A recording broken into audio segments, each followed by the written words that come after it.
เอื้อยอายผมน้องมีชื่อว่านักทัศกรปัญญาสุขเป็นตัวแทนมาจากห้อง51มื้อนี้น้องรับบทเป็นผู้ค้าบทละครบทประกอบ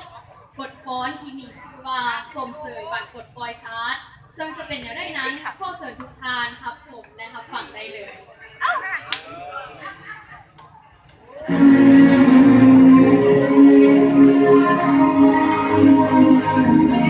เขียนรักไซน์สั่นก่อนทราบเหล่าแต่ก่อนนี้หลาย10 ปีคือพูดผี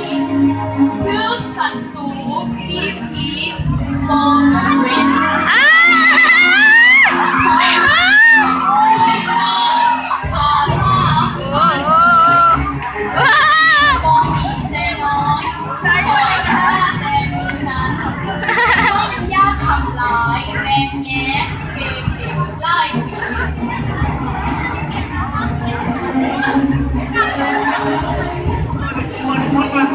เมื่อถึงบทที่พูดผี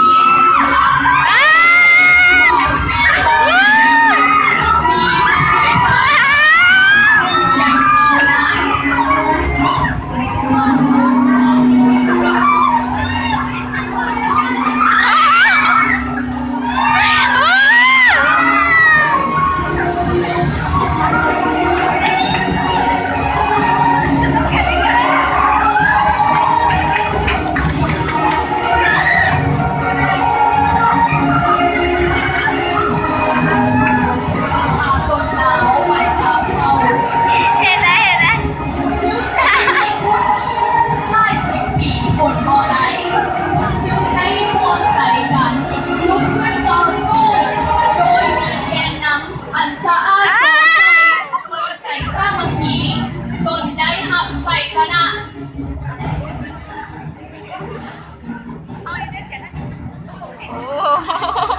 ฟาดเหลาได้ทำการปลดปล่อยแล้ว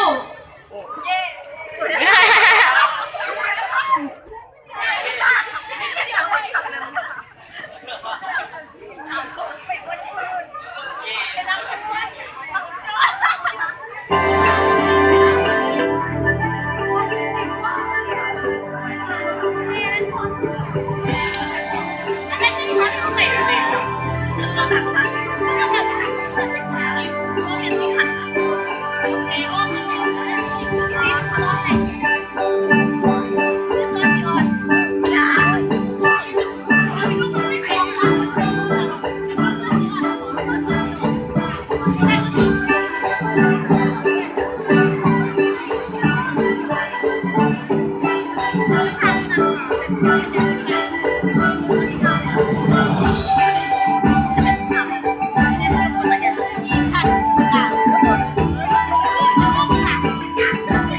เจ้าที่จบไปนั้นก็เมียนบทกรพระเจ้าพวกพระถัก